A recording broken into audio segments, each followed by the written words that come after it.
ನನ್ನ ಜೀವನದಲ್ಲಿ ಏನೇನೆಲ್ಲ ಆಗೋಯ್ತು, ಆದ್ರೆ ಯಾವುದಕ್ಕೂ ತಲೆ ಕೆಡಿಸ್ಕೊಳ್ಳಿಲ್ಲ.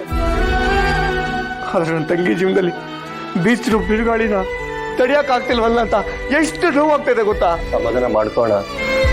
ನಿಮ್ ಭಾವ ನೋಡೋದಕ್ಕೆ ಒಳ್ಳೆಯವ್ರ ತರನೇ ಕಾಣ್ತಾರೆ, ಎಲ್ರು ಅವ್ರನ್ನ ತುಂಬಾ ಹೊಗಳ್ತಾರೆ. ಆದ್ರೆ ನಿನ್ ತಂಗಿಗೆ ಮೋಸ ಮಾಡ್ತಾ ಇದಾರೆ ಅಂತಂದ್ರೆ ನನಗೆ ಆಶ್ಚರ್ಯ ಆಗ್ತಾ ಇದೆ ಅಣ್ಣ. ಅದೇನೋ ಕಳ್ಸಿದ್ರಲ್ಲ, ಎಲ್ರಿಗೂ ಅದನ್ನ ತೋರ್ಸು. ಹಾ, ತೋರ್ಸಿದ್ರೆ ಆ ಮನೆಯವರೆಲ್ಲ ಸೇರ್ಕೊಂಡು ಅವ್ರ ಮಗ ತುಂಬಾ ಉಗಿತಿದ್ರು. ಅದಕ್ಕೆ ಸುಮ್ಮನಾದೆ. ಬರೀ ಮಾತಲ್ಲೇ ಅವ್ರು ಮಾಡಿರೋ ತಪ್ಪನ್ನ ಒಪ್ಪಿಸ್ಬೇಕು ಅಂತ ಪ್ರಯತ್ನ ಪಟ್ಟೆ. ಆದ್ರೆ ನಾನೇನು ತಪ್ಪೇ ಮಾಡಿಲ್ಲ ಅಂತ ವಾದ ಮಾಡ್ಬಿಟ್ರು. ಹಾಗೆ ಅಲ್ಲಿರೋರೆಲ್ಲ ಅವ್ರ ಪರವಾಗಿ ಮಾತಾಡ್ಬಿಟ್ರು. ಸಾಲದಕ್ಕೆ ನನ್ನ ಮುದ್ದು ತಂಗಿ ನನ್ನ ಕೆನ್ನೆಗೆ ಹೊಡೆದು ಕಳಿಸ್ಬಿಡ್ಲು. ಒಂದೆರಡು ದಿನ ಸುಮ್ಮನೆ ಇರು, ಆಮೇಲೆ ನಿನ್ ತಂಗಿಗೆ ನಡೆದಿದ್ನೆಲ್ಲ ಹೇಳಿದ್ರೆ ಆಯ್ತು. ಆ ದೇವ್ರೇ ಬಂದು ನನ್ನ ತಂಗಿಗೆ ನಿನ್ ಗಂಡ ಸರಿ ಇಲ್ಲ ಅಮ್ಮ ಅಂದ್ರು. ಆ ದೇವ್ರ ಮಾತು ನಂಬಲ್ಲ ನನ್ನ ತಂಗಿ. ನಮ್ಮ ಭಾವನ ಅಷ್ಟು ನಂಬಿದಾಳೆ. ಅಂತ ತಂಗಿಗೆ ಮೋಸ ಮಾಡಕ್ ನಿಮ್ ಭಾವಂಗ ಅದ್ ಹೇಗ್ ಮನ್ಸು ಬಂತ ಏನೋ. ನಮ್ಮ ಅಪ್ಪ ಅಮ್ಮನೂ ಅಷ್ಟೇ ನನಗಿಂತ ಹೆಚ್ಚಾಗಿ ನಮ್ಮ ಭಾವನ್ನೇ ನಂಬಿದ್ದಾರೆ. ಅವ್ರ ಪಾಲ್ಗೆ ಅಳಿಯನೇ ದೇವ್ರು. ಪ್ರಪಂಚದಲ್ಲೇ ಅಂತ ಅಳಿಯ ಎಲ್ಲೂ ಸಿಗಲ್ಲ ಅಂತಾಳೆ.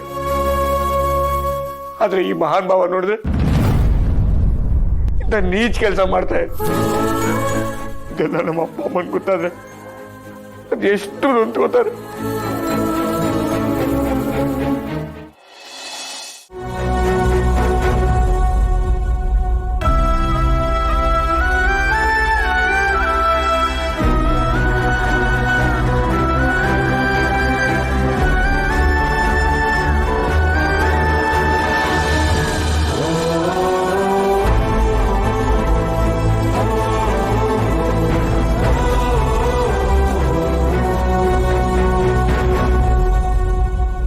ಸಾರಿ.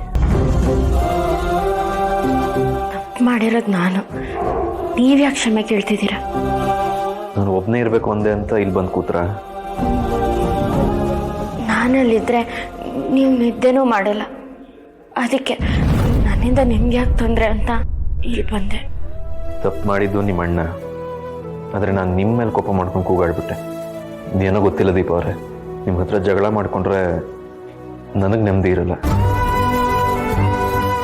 ನೋಡಿ, ನೀವು ಒಬ್ಬರೇ ಇಲ್ಲಿರೋದೆಲ್ಲ ಬೇಡ. ನನ್ನ ಕೈಲಿ ಇದನ್ನೆಲ್ಲ ನೋಡೋಕ್ಕಾಗಲ್ಲ. ಪ್ಲೀಸ್ ರೂಮಿಗೆ ಬನ್ನಿ.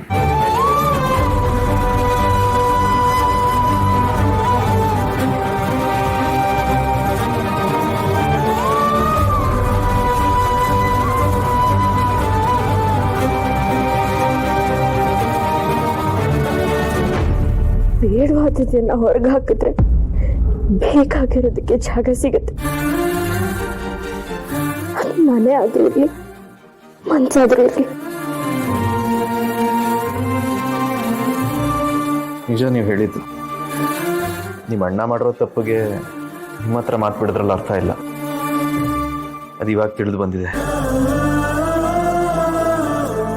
ಯಾವುದೇ ಹೆಣ್ಣಿಗಾಗ್ಲಿ ನನ್ನ ಗಂಡ ಅವಳ ಹತ್ರ ಮಾತಾಡ್ತಿಲ್ಲ ಅನ್ನೋ ದುಃಖಕ್ಕಿಂತ ಬೇರೆ ಯಾವುದು ದೊಡ್ಡದಲ್ಲ. ನಿಮ್ಮನ್ನ ಅಣ್ಣ ಎಲ್ಲರೂ ಮುಂದೆ ಅವಮಾನ ಮಾಡ್ದ ಅಂತ ಈಗಲೂ ಬೇಜಾರಾಗ್ತಿದೆ. ನನ್ನ ಪರವಾಗಿ ನಿಮ್ಮ ಅಣ್ಣನ ವಿರುದ್ಧನೇ ಮಾತಾಡಿದ್ರಲ್ಲ, ನೀವು ನನ್ನ ಬಗ್ಗೆ ಎಷ್ಟು ನಂಬಿಕೆ ಇಟ್ಕೊಂಡಿದ್ದೀರ ಅನ್ನೋದು ಅದರಲ್ಲೇ ಅರ್ಥ ಆಯಿತು. ಹೋಗ್ಲಿ ಬಿಡಿ, ಬನ್ನಿ ಊಟ ಮಾಡಿ ಮಲ್ಗೋಣ. ನಿಮ್ದು ಊಟ ಆಯ್ತಾ ಹಚ್ಬಿಟ್ಟು? ಇಲ್ಲ, ನೀವು ಮೊದಲು ಮಾಡಿ. ನೀವು ರೂಮಲ್ಲಿ ಕೂತೀರಿ, ನಾನು ಊಟ ತಗೊಂಡು ಬರ್ತೀನಿ. ಬೇಡ ಬೇಡ,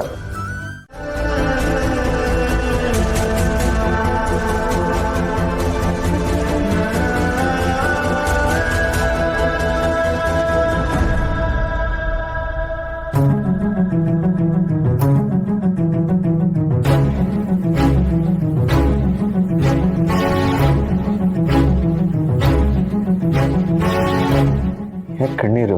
ನೀವು ನನ್ನ ಮೇಲೆ ತೋರಿಸ್ತಿರೋ ಪ್ರೀತಿ ಕಾಳಜಿಗೆ ಕಣ್ ತುಂಬಂತು. ಹಚ್ಕೊಂಡು ನೀವು ಊಟ ಮಾಡಿಲ್ಲ, ಇರಿ ನಾನು ತಿನ್ನಿಸ್ತೀನಿ. ಬೇಡ ಬೇಡ ಬೇಡ, ನಾನು ಆಮೇಲೆ ಮಾಡ್ತೀನಿ. ಹಸ್ಬೆಂಡು ನೀವು ಮಾತ್ರ ನಂಗೆ ತಿನ್ಸ್ಬಾರ್ದು, ನಾನು ನಿಮ್ಗೆ ತಿನ್ಸ್ಬಾರ್ದಾ? ಯಾಕ್ರಿ ಇಷ್ಟು ಸಣ್ಣ ವಿಷಯಕ್ಕೆ ಮಕ್ಳ ಥರ ಕೋಪ ಮಾಡ್ಕೊತಿದ್ದೀರಾ? ಮತ್ತೆ ನೀವು ಚಿಕ್ಕ ಮಗು ಥರ ಊಟ ಮಾಡಲ್ಲ, ಆಮೇಲೆ ಮಾಡ್ತೀನಿ ಅಂತ ಅಂದ್ರೆ? ಆಯ್ತು, ನಿಮ್ಗೆ ಇವಾಗ ನನಗೆ ತಿನ್ಸಿದ್ರೇ ಸಮಾಧಾನ ಆಗೋದು ಅಂದರೆ ತಿನ್ನಿಸಿ.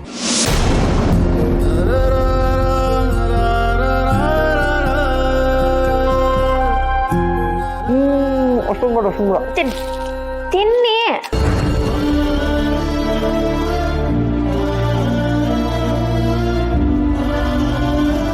ಆಯ್ತು, ಸ್ವಲ್ಪ ಸ್ವಲ್ಪನೇ ಕೊಡ್ತೀನಿ.